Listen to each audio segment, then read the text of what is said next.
Okay, what's up, YouTube? I'm back. All right, and this is part two to medical apartheid. Right, the experimentation they was doing on black people.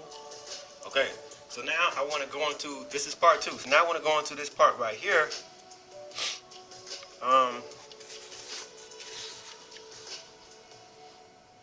To show you how black bodies was coming up missing. Now, have you ever seen a movie called? Have you ever seen the movie, the Henrietta Lacks movie, right? The Immortal Life of Henrietta Lacks. If you ever seen that movie, you have to listen to what they say in the movie because let me see. You got I did a video on this, right? The Immortal Life of Henrietta Lacks. I did the video on that. Okay, I did the video on this, right? Right, they made this movie, right?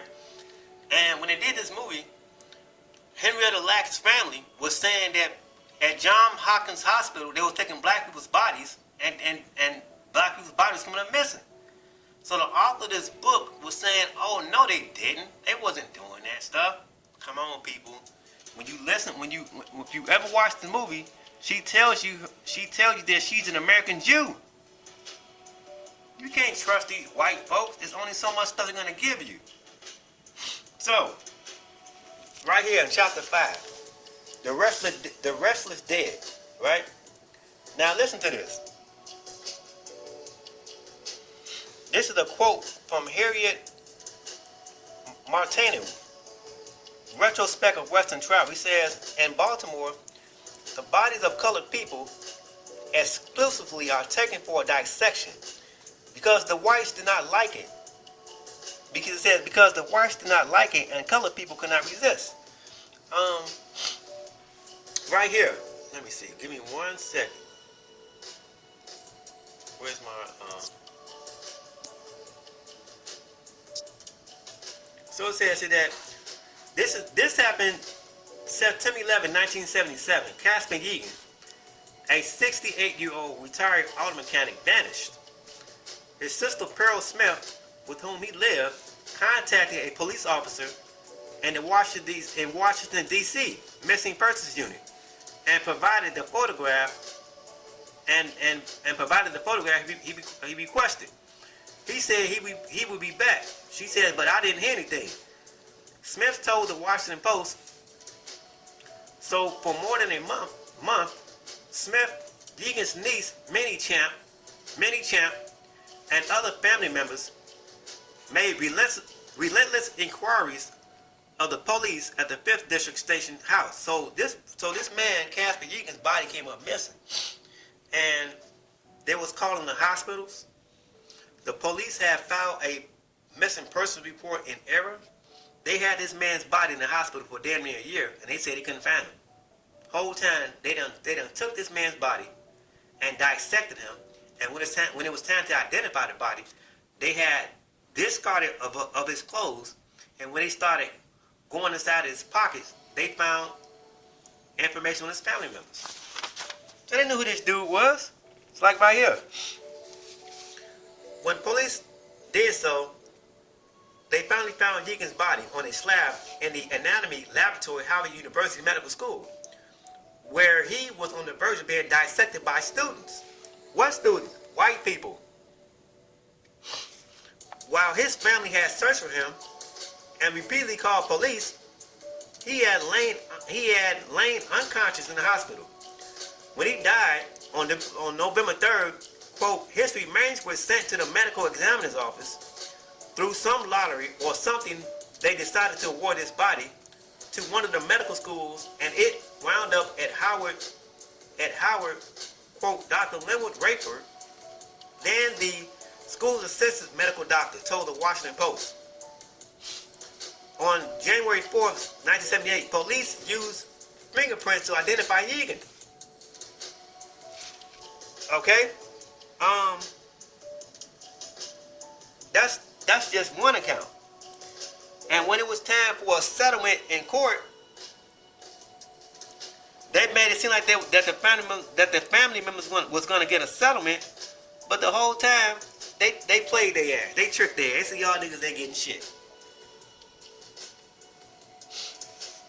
You know what I'm saying? It says that they had him admitted as a John Doe, and it says over the next months, hospital staffers repeatedly told Yegan's sister that no one of his description had been admitted, even though he was the only unidentified patient in the hospital during this period. When Yegan died, his body was taken to the medical examiner's office, which donated it to Howard University Medical School. Now, let's keep on going here. Let's keep on going here.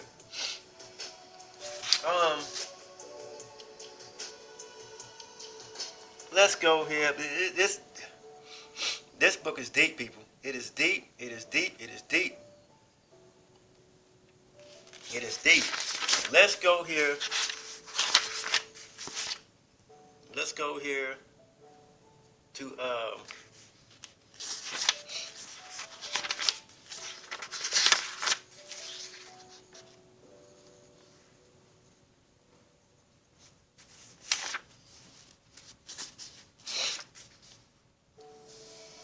let's go here.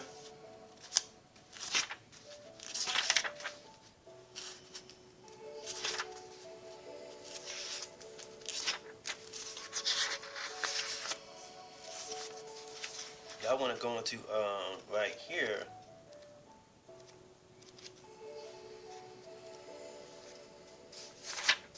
Okay.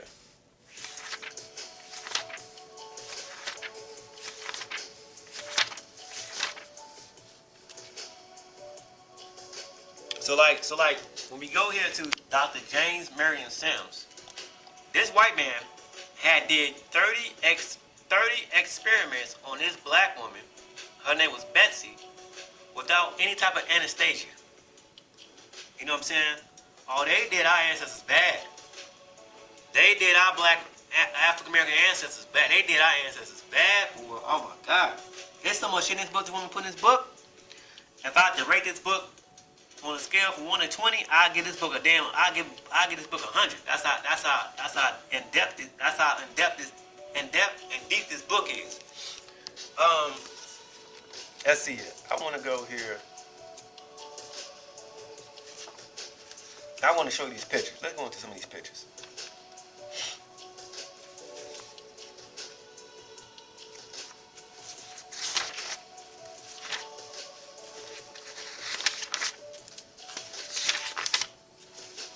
Okay, so let's go into some of these pictures. All right.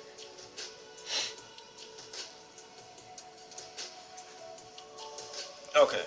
So like here, in this image right here, I want you to see this. In this image right here, it says this frontispiece, it says, quote, spilling a nigger baby, right? If you can see this, illustrates a tale from a 1843 story collection by Southern physician Henry Clay Lewis, MD. What does MD stand for? MD stands for medical doctor. Right? Close out some of these windows.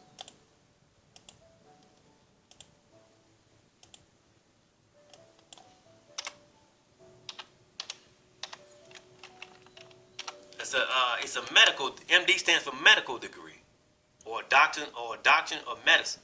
So it says here that in the story, a medical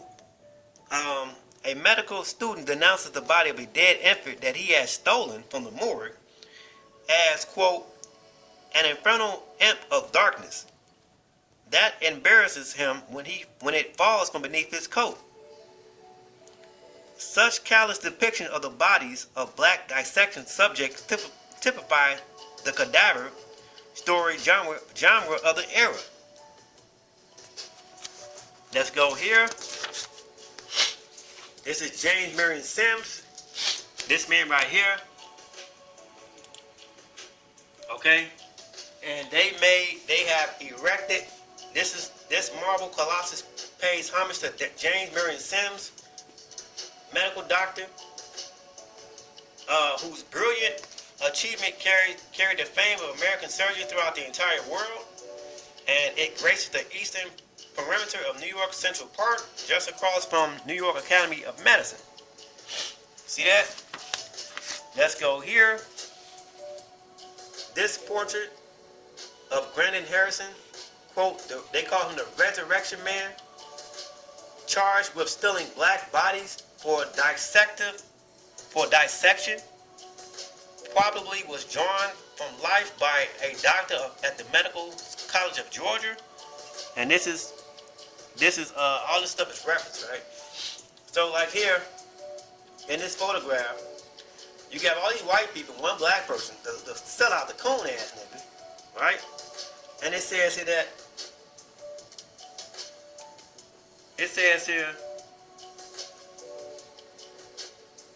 that in this 1880 portrait of the Medical College of Georgia's graduating class, the dark figure at the right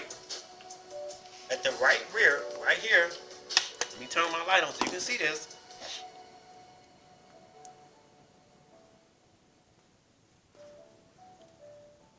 Right there, at the right rear, right there, he's the one with his hand raised, right? It says here that the dark figure at the right rear with his arm raised is a black porter come Resurrection Man, possibly Grandin Harrison. So he was a black dude. He had muscles, and these white folks would tell him to go into the bodies and to go into the graveyards and dig up these black bodies. So now you have here, on this image right here, this 19th century photograph shows medical students performing dissections at the Medical College of Georgia in Augusta. Now, if you can see this, you have all these, this image you're looking at right here, this is from here, called Bones in the Basement. Bones in the Basement, Post-Mortem Racism in the 19th Century, medical training. So, I want you to see this. I'm not making this stuff up. You have all these white people doing dissection on black people's bodies. What are you white folks looking for? You stripping it down to bare bones. What are you all looking for? In this image right here, it says the April 28, 1936 lynching of 45-year-old Lynch Shaw in Royston, Georgia, demonstrates parallels to anatomical portraits. The murderers and spectators are semi-formally dressed and gaze unself-consciously into the camera with their victim. So she says here that if you can see what the parallelism, what does parallel mean? Parallel means up and down, right?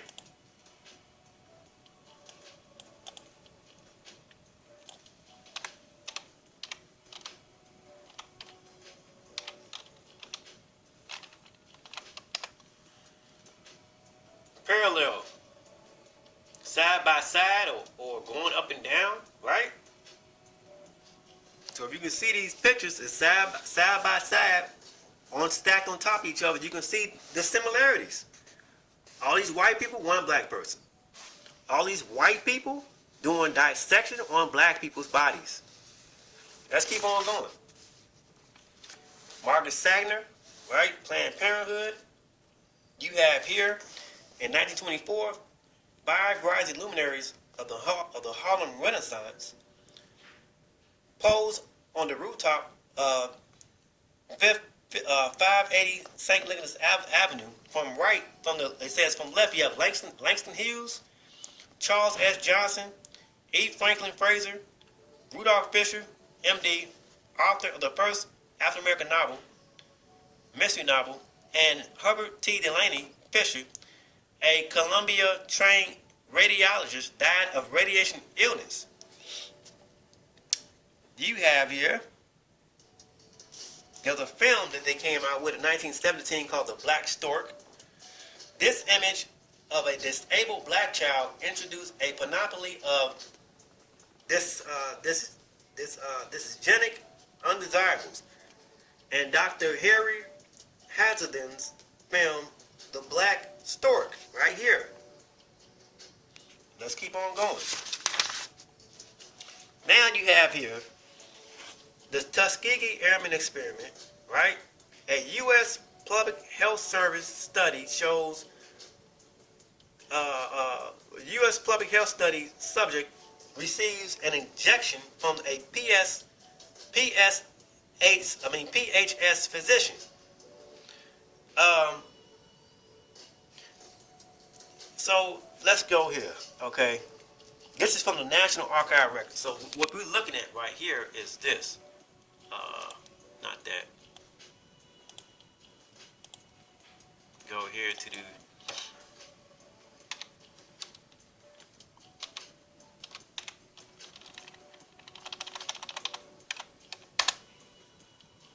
And we're gonna click on images, and we're looking at this image in color right here.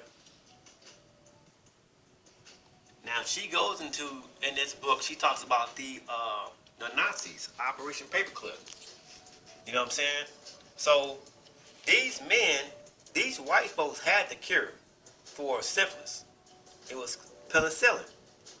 And who came up with the penicillin? The Nazis, the Germans. So they came over here. So these are Nazi Germans / so-called Jews. Did they get you with the names? They get you with the labels. Oh, that's a Jew. That's a German. Drop the labels. These are white people, man. They got time with the word semantics. Let's call this shit for what it is. Okay?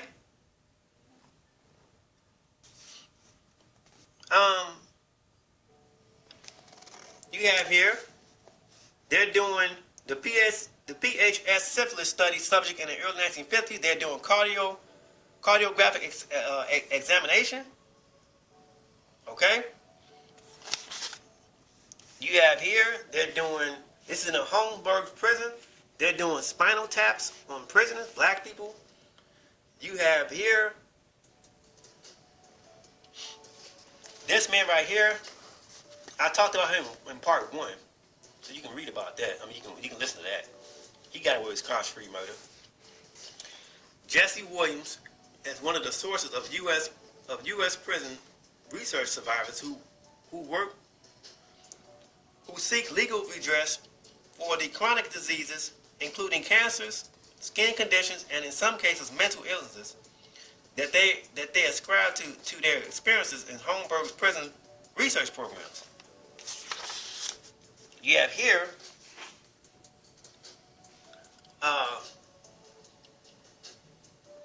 Whitfield Bell,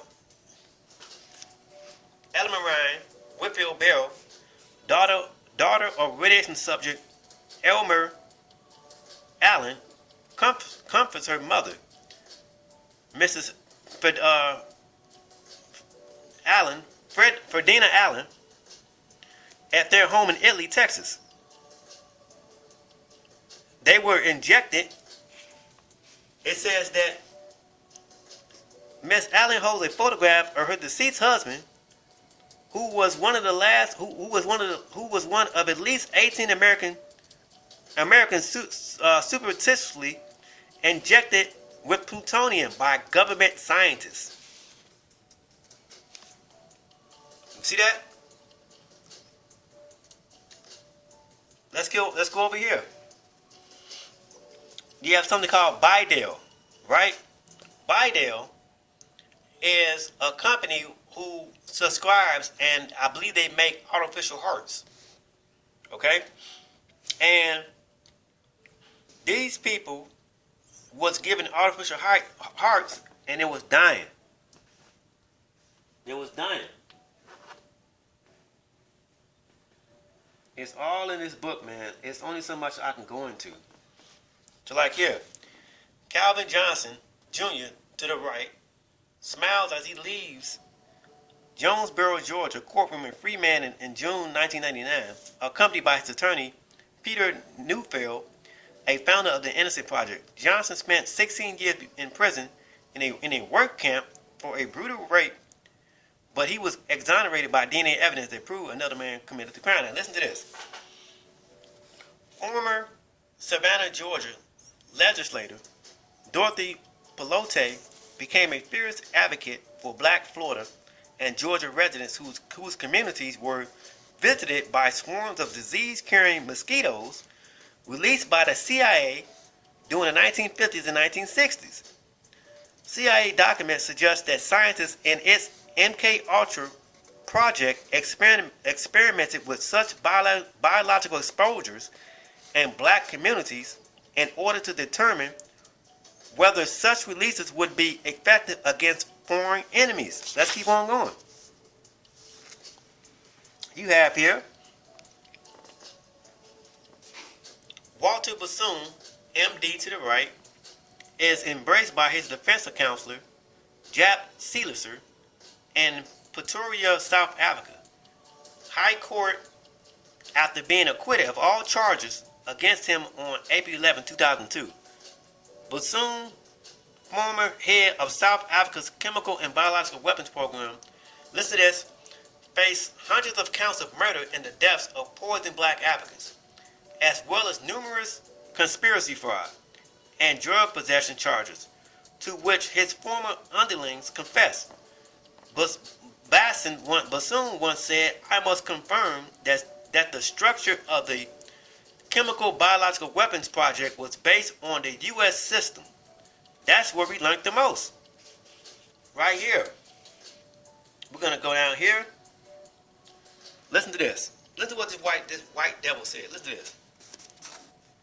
At Cape Town office of the Truth and Reconciliation Commission on June 11, 1998, veterinarian Dan Goosen, who headed the military-run Road Platte Research Laboratory, describes his scientific team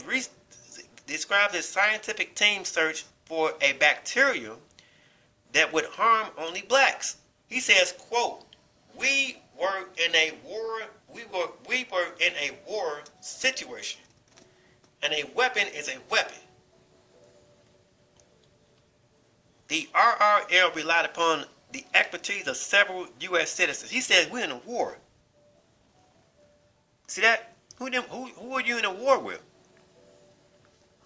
Who are you going to war with?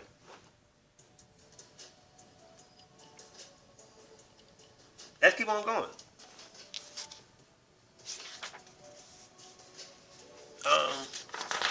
Something else I want to read. Like here, in this Harriet Bailey, MD, 1977, he says, it was cheaper, quote, it was cheaper to use Negroes than cats because they were everywhere and cheap experimental animals. Okay, let's keep on going. We're going to go here.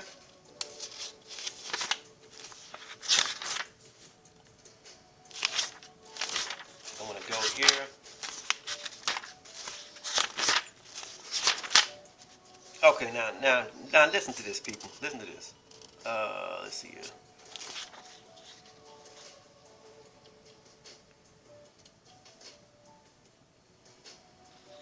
Now listen to this. I want you to listen to this.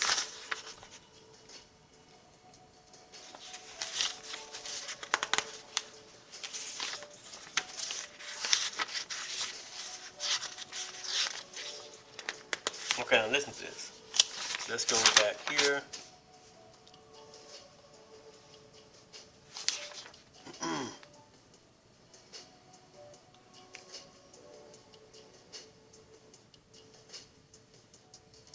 Now check this out.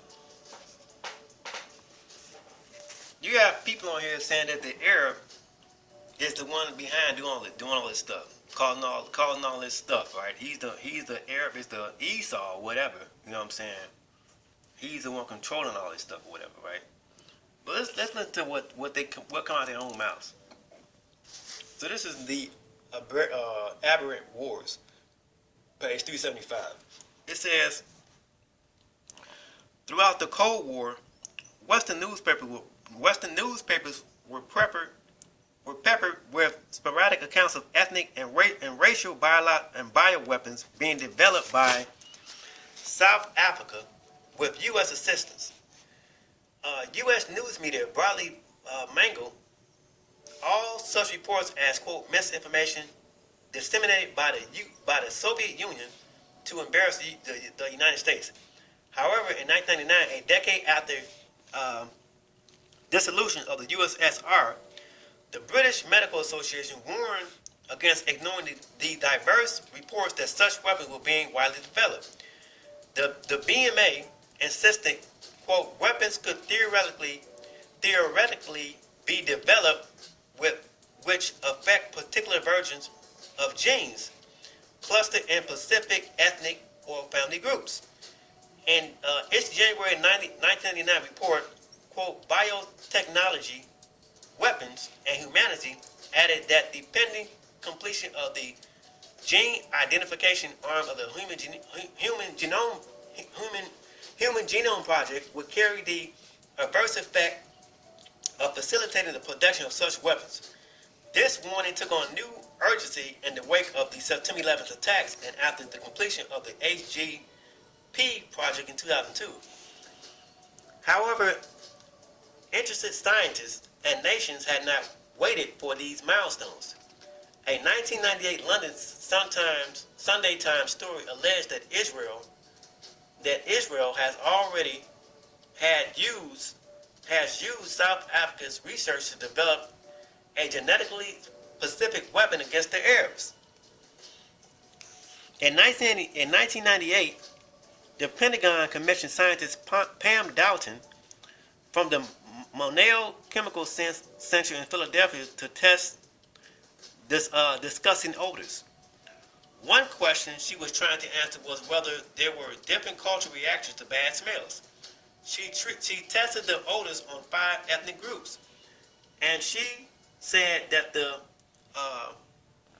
Mandalorian weapons made volunteers scream and curse after just a few seconds of exposure. She says, quote, if these were released, they would clear an area in seconds. You see that? Let's go right here. The Project Coast. It says, under apartheid, a staggering variety of ethnic biowarfare initiatives eclipsed all the tentative musings about racial targeting. South Africa's Project Coast long ago moved from the theory of selective racial murder via bioweapons with the critical assistance of American scientists. It says, in the early 1980s, fears of a black tidal wave drove white scientists to try to develop a variety of means that could ensure the survival of white South Africa. Plans were devised to build a large-scale anthrax production facility at RRL. Observed the Bulletin of the Atomic Scientist. From 1981 to 1993, Walter Bassoon placed Project Coast under the direction of Dan Goosen, MD. Goosen told the Washington Post that his division was under orders to perfect agents that would peripherally sabotage black fertilities and to devise a, quote, silver bullet biological weapon designed to only kill black Africans. They want you all exterminated.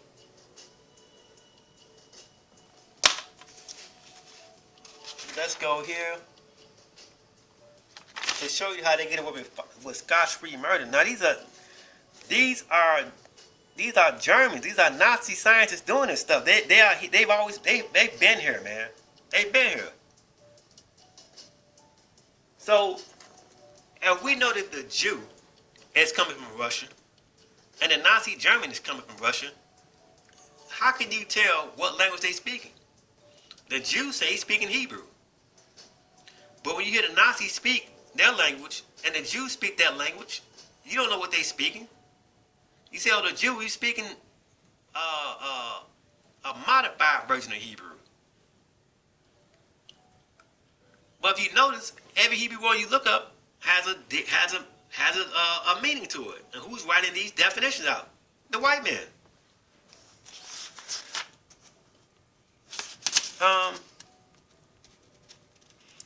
all these diseases are designed for black people. All of them. They tell you clear as day. Any disease you can think of is designed to wipe people out. It's to wipe black people out. Now I'm looking for this section right here, because they found a gene called the XYY. That's a gene that they found. Right?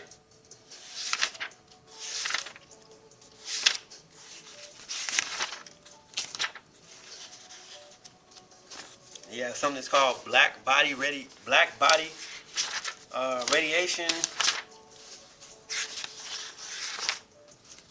hepatitis C virus.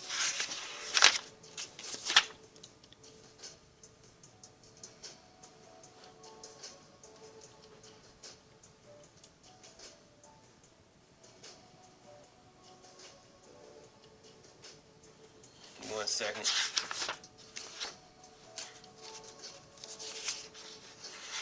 They have something that was called the fenfluramine experiment, right? Dealing with the mental health, okay? Targeting black children, saying that they are mentally ill, and violence comes from their mentally ill, that they have been labeled, right? All that stuff is documented in here, man. It's only some of the stuff I can go into. So all these viruses, like the West Nile virus, you know what I'm saying? All this stuff is by the government, man. This ain't by there's not no biblical prophecies, man. These are not biblical prophecies. This is man doing this stuff, man.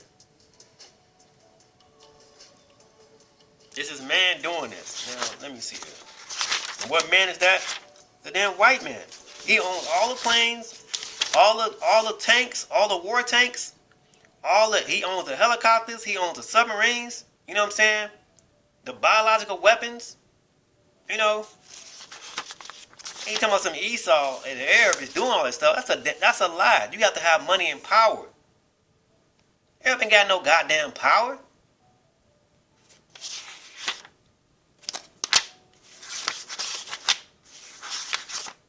Now let me see if I can find this section real quick.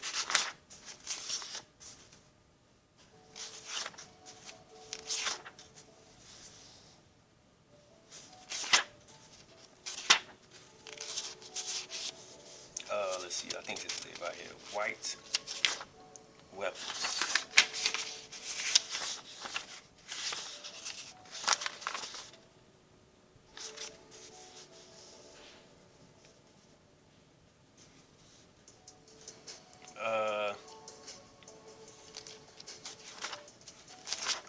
Give me 1 second, YouTube. I'm looking for a particular section.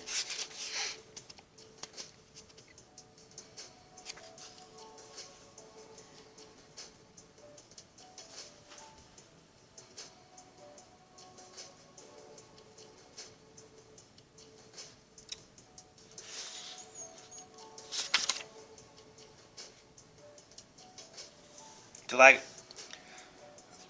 excuse me. So like with the Church of Scientology, they started delving into the documents. Now let's see here. Now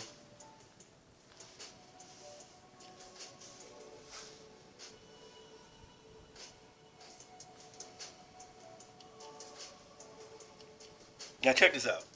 Okay, so now it's page 381. Like when you see this image right here, this black woman, Dorothy Pelote, she's from Georgia, right? Now let's go to 381. Now listen to this, what she says. Listen to what she tells you. Page 381. Let's go here. Let's go right here.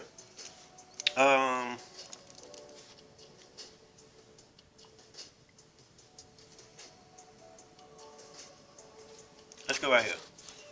Page 31. It says, as for bioterrorism back in the United States, a similar campaign for the truth against government-sponsored bioterrorism was proven equally futile for its black victims. As mentioned earlier, MK Ultra, the CIA mind control program that began in 1953, had been exposed by investigative reports as the culprit in the biological assaults on black Floridians, Georgians, and Virginia Islanders. Of course, this was not news to Georgia legislator Dorothy Pelote, whose descriptions of her frustrated attempts to attract governmental recognition of the atrocities at Carper Village opened this chapter. Dorothy Pelote grateful neighbors elected her county commissioners, then state representative in 84, and she never stopped trying to get acknowledgement of the government's actions in Carverville and some compensation for her neighbors. In 2004, she explained to me, to the author Harriet Washington, she's interviewing this woman. In 2004, she explained to me that the exposure by the Church of Scientology and the national news media had failed to bring justice to Carver's Village victims. It says, quote, we had several meetings there. We had several meetings that were regularly attended by representatives of various organizations and the MPA, the Environmental Protection Agency, and our congressman sent some. It says, we talked about it, but because we were lay people or so-called illiterate, or that some people couldn't read, we needed expert advice.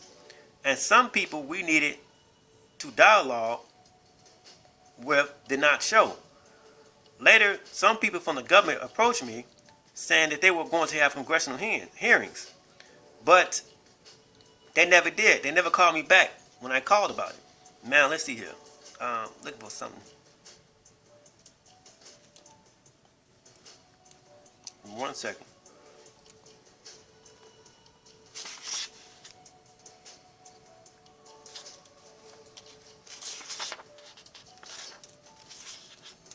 One second.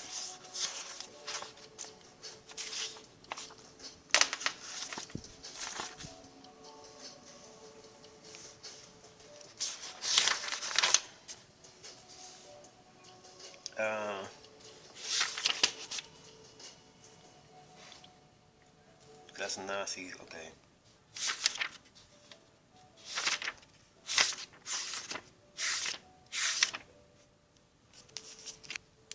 One second.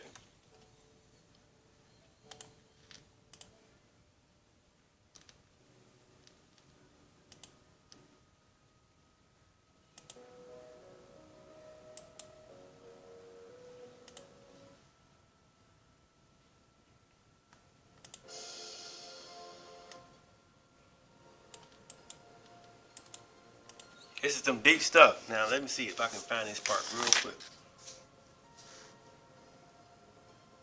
Like here. Right here. They give you the names. Like we talk about the World Health Organization, that could be anybody. Give me some names. Who are we talking about? In the 1950s and 60s, some surgeons still were. This is on the title, the machine age.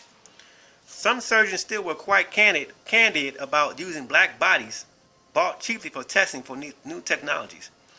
In 1955, Dr. Harry Bailey was a promising and ambitious young Australian psychiatrist who was remembered by friends and foes alike as possessed of a prominent Erica Street. As a World Health Organization traveling research fellow, Bailey had worked in several countries and in Chicago before he arrived in New Orleans for a faithful collaboration with Dr. Robert Heath at Tulane University. Now, they tell you here, let's see here.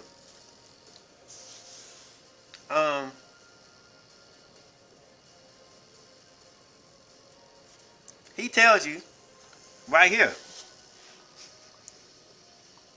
he's doing mind control on black people's brains. Let's go right here. He says, so in New Orleans, where it was cheaper to use niggers than cats because they were everywhere and cheap experimental animals, there wasn't much working there. The people we have been picking for the operation has really been at the bottom of the can. Nothing is going to help them. Listen to that. He says nothing is going to help them. Shoot them is the only thing. He says shooting them is the only thing. So they started to use them. Negroes, patients in hospitals, and so the same area, little box, was put on their paws with a button. They just went around, pop, pop, pop all the time, continuous orgasms. So these white folks doing mind control on black people. You talk about the hella cells, you know what I'm saying? Things like that.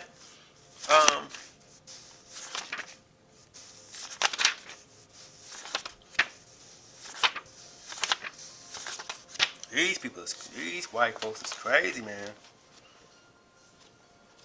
Let me see.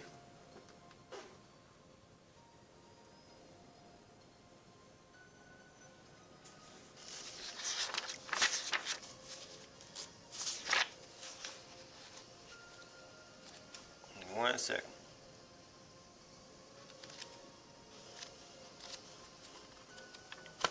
So I'm giving you all names. So like with this, let's deviate for a second. And like if I put this up here, right? If I put this up here, right? The periodic table. So you got here the periodic table, right? And let's go to Wikipedia. And you have here the periodic table, right? And they talk about these elements and things like that, carbon and oxygen and you know what I'm saying, all this stuff, right? And they don't give you any names about who came up with this periodic table chart. Who came up with this? Right? Talking about atoms and protons and neutrons and things like that. Who was coming up with all these names? All this stuff? Well, if you go into this book right here called Atom, Journey Across the Subatomic Cosmos by Isaac Asimov, and you go right here, it says the periodic table was, well, I wrote it down here, Dmitry Ivanovich. So it says here that it's on the section of matter. If the elements are listed in order of increasing atomic weights, then it is possible to arrange them in a rather complicated table that demonstrates the certain properties of the elements repeat themselves periodically. If the table is arranged correctly, elements with similar properties fall into the same column. This is called the periodic table, and a workable version of it was first presented by the Russian chemist Dmitry Ivanovich Mendeleev in 1869. This is where your periodic table comes from. We're quoting from this German dude. So, like with we talk about magnetism and magnesium. Who came up with that? Who came up with those terms? Well, you have here on the atom. I'm still reading this. On the section of atom, it says, in addition to light and gravity, two other phenomena were known that could make themselves felt across a vacuum. They were electricity and magnetism. Both were first studied according to tradition by Thales. He studied a certain piece of iron ore first found near the town of Magnesia on the eastern shore of the Aegean Sea. It had the property of attracting pieces of iron, and he is supposed to have called it whole magnetis lithos, the magnesian rock. Objects with the property of attracting iron have been called magnets ever. It says objects with the property of attracting iron have been called magnets ever since. You see that? So we get this magnetism from this man, Thales. He's a Greek.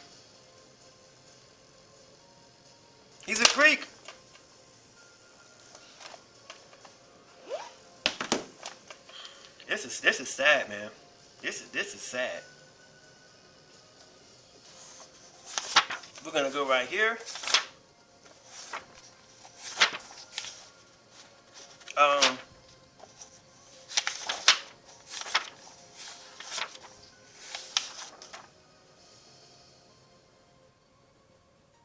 Let me see. So okay, so yeah, I'm still reading this, and this is called Adam Journey Across the Subatomic Cosmos. Now, what I want to do is, like I said, I'm urging you all, I'm highly recommending you all, telling you all to get this book, Medical Apartheid. Right? Medical Apartheid. So it's like we talk about the hydrogen, the atom, and things like that. All that stuff is documented in this book, and it gives you the people's names who came up with this atom, carbon. You know what I'm saying? Who's writing the history? Who's writing these definitions? It ain't black folks. So what I want to do is I want to go into this real quick. Give me 1 second.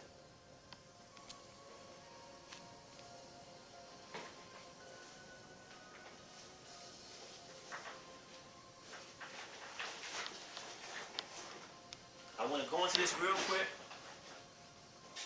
Into this book right here called The Truth of God, Nation of Islam. And we're going to go into this part right here. With anthropomorphism and immaterialism. So the only reason we say that God is everywhere or immaterial, we get that from Plato.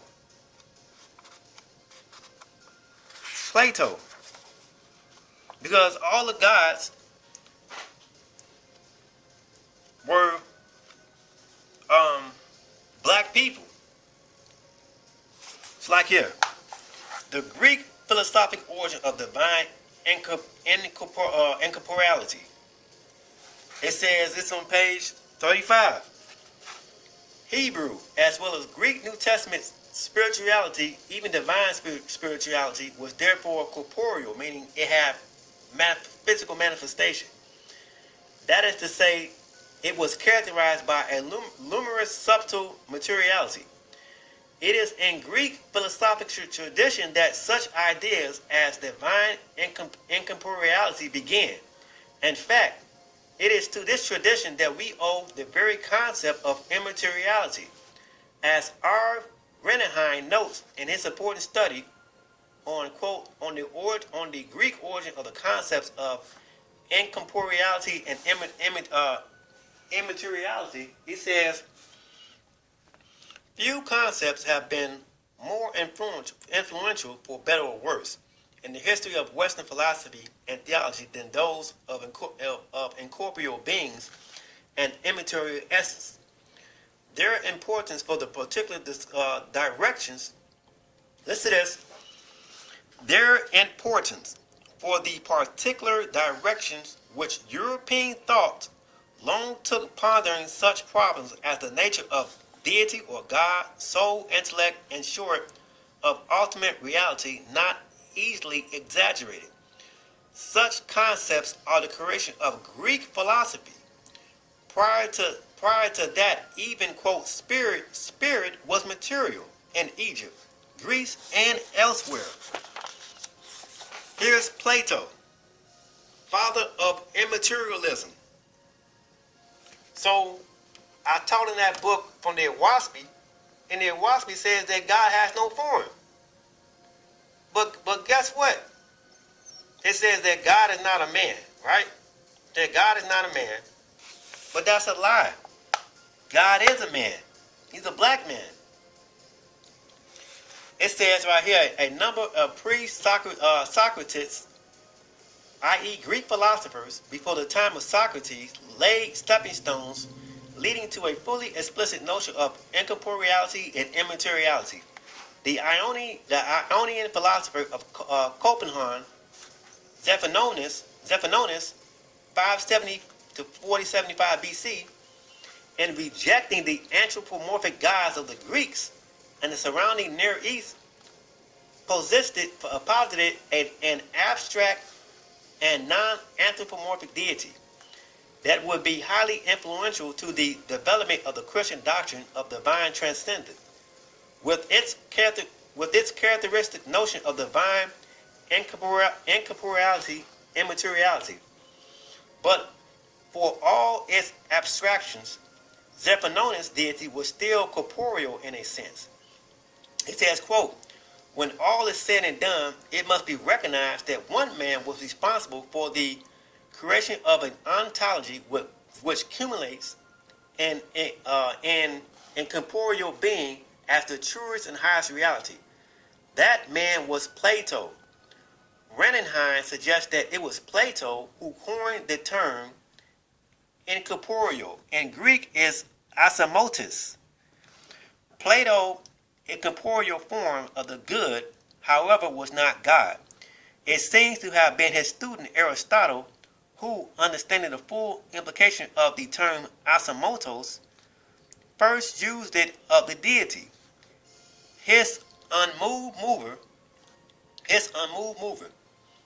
This novel, Platonic Aristotelian notion of divine incorporeality, immateriality, will be taken up and elaborated in Hellenistic Judaism, patriarchal Christianity, and heterodox Islam. So this is where you get your immateriality from. It says, not a spirit. The God of biblical tradition is spiritual, but he is not a formless spirit. The very concept of formless spirit is completely foreign. Listen to this. The very concept of formless spirit is completely foreign to the Semitic and biblical worldview. Hebraic antiquity always imagined Yahweh, God, as human-like. The notion of the deity as a fully spiritual being without body would have been totally incomprehensible to the ancient Hebrews. Herman Guckel, the great biblical scholar of the last century, rightly pointed out further, quote, "The notion of God's incorporeality was first attained by the Greek philosophers. R. Renenheim has demonstrated that the very notion of, quote, immateriality is the brainchild of Plato. This is not because the ancient Hebrews and pre-Hellenistic Near East were incapable of thinking abstractly about God. On the contrary, they thought holistically, integrating the spiritual, material, and ethical into the unified whole. This is true of their view of man as God as well." You see that? So they did it in the Bible, and they did the same thing in Islam. They say that Allah has no form. That's a damn lie. That's a lie. Right here. Allah, the original man, God in the Quran and the Sunnah. Islam is considered the religion par excellence of the divine transcendent. God, according to Muslim theologians, is absolutely other. He is immaterial, possesses no body or form, and invisible. This God, however, does not derive from the Quran or Sunnah, but derives from later Greek-inspired interpretations of the Quran and Sunnah. Like the God of the Bible, the God of the Quran and the Sunnah is transcendently anthropomorphic. He has a human form, but one unlike that of man's, in that it is dangerously luminous and eternal. The Quran specifically describes God as a delimited being with human physical characteristics. He has a face, 2 hands, eyes, a leg, and a body. And according to the early Orthodox Sunni traditions, God appeared to Muhammad in the form of a man. So we say that God inspired the prophets, or all scripture is divinely inspired. That's, you're saying that another man inspired another man to write a book. That's what you're saying. You're not gonna see this, like, you're not gonna see no books drop out the goddamn sky. No. You're not gonna never see that happen. So man inspired man to write these books, man. So all these so-called prophecies is not so-called divinely. It's this man doing this stuff. This is man doing this.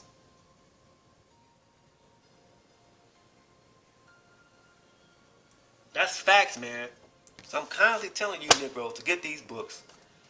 You know what I'm saying? Book right here, Medical Apartheid. I ain't even go into the whole book. It's so much stuff that I ain't even touch upon, man, because there's too much stuff to go into. That's what I'm telling you all, to get the information yourself, to read it for yourself. Read it for yourself, man. Look, read the accounts of how they did our answers. You so-called supposed to accompany these people. We ain't talking about no biblical times. This is recent history, man. Back in the 1800s, 1900s. You just seen it for yourself. In 1989, they unearthed. They found a collection of 9,800 dissected and amputated human bones, almost 10,000 bones, in the basement of the floor of medical college. And this is in Georgia, man. These white folks have gotten away with scotch-free murder, and they have not been held accountable for their crimes. You know what I'm saying? So I don't know what's gonna happen, man. You know what I'm saying? With this so-called somebody's come back to save us. To be honest with you, man, I don't see it happening. I don't see it happening. We can say, oh, we see these images in the clouds. That's an image of a woman in the clouds. Or we can say we see these images of these spaceships in the sun, come out of the sun. Well, what the hell are they doing? Because they damn sure not helping us. What they playing? How to go seek? Just like with the God of the Bible. They said, oh, the prophets talk to God. Well, how come they can talk to him? How come we can't talk to him? We can't get a glimpse of what they look like, what they sounded like. All we gotta do is take stuff on face value and belief. Bullshit, man. Ain't you tired of this shit?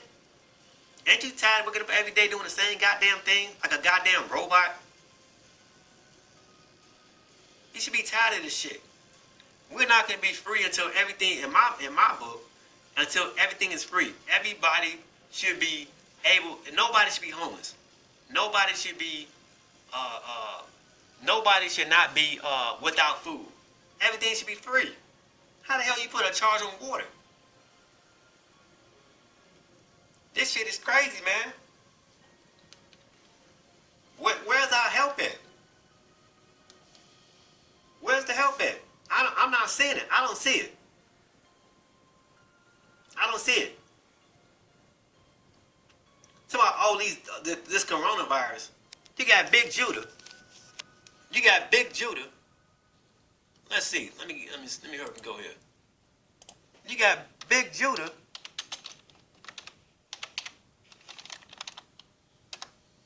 And he did a video talking about some this coronavirus. It's coming from the Most High. What you talking about, man? All these viruses are made by white people.